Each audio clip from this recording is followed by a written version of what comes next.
가장 빠른 옴부즈맨 프로그램 그 기록을 모아보는 시간입니다. 시청자 브리핑 시시콜콜 위클리픽. 이번 주 시청자 의견 함께 보시죠.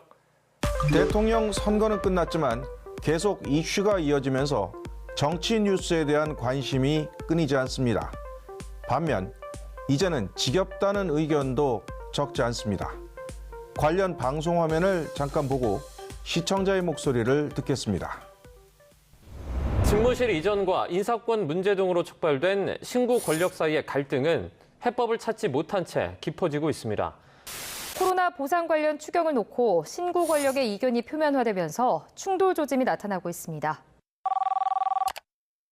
뉴스에 신구 권력이라는 표현을 쓰는데 신현 권력이죠.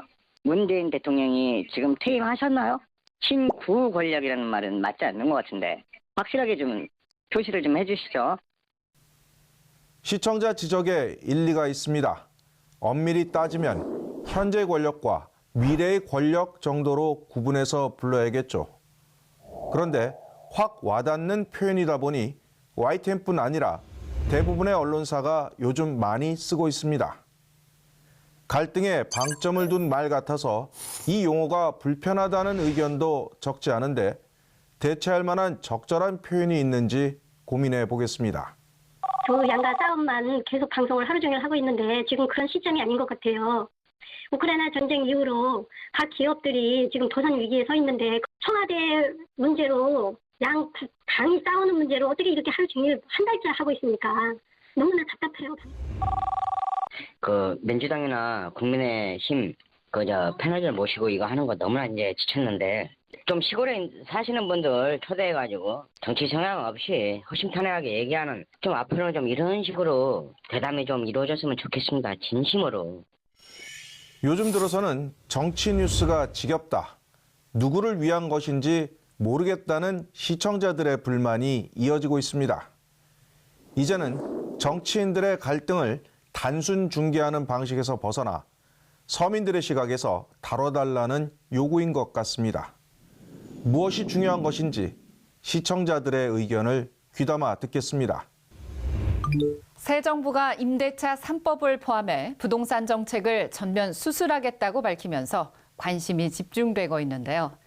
YTN도 주요 뉴스 시간대 전문가들의 출연 등을 통해 시청자의 궁금증을 풀어드리고 있습니다. 자, 임대차 3법 도입 취지는 세입자 보호가 목적이었는데요. 부동산 시장에 상당한 혼선을 줬다는 것이 이제 인수위 판단입니다.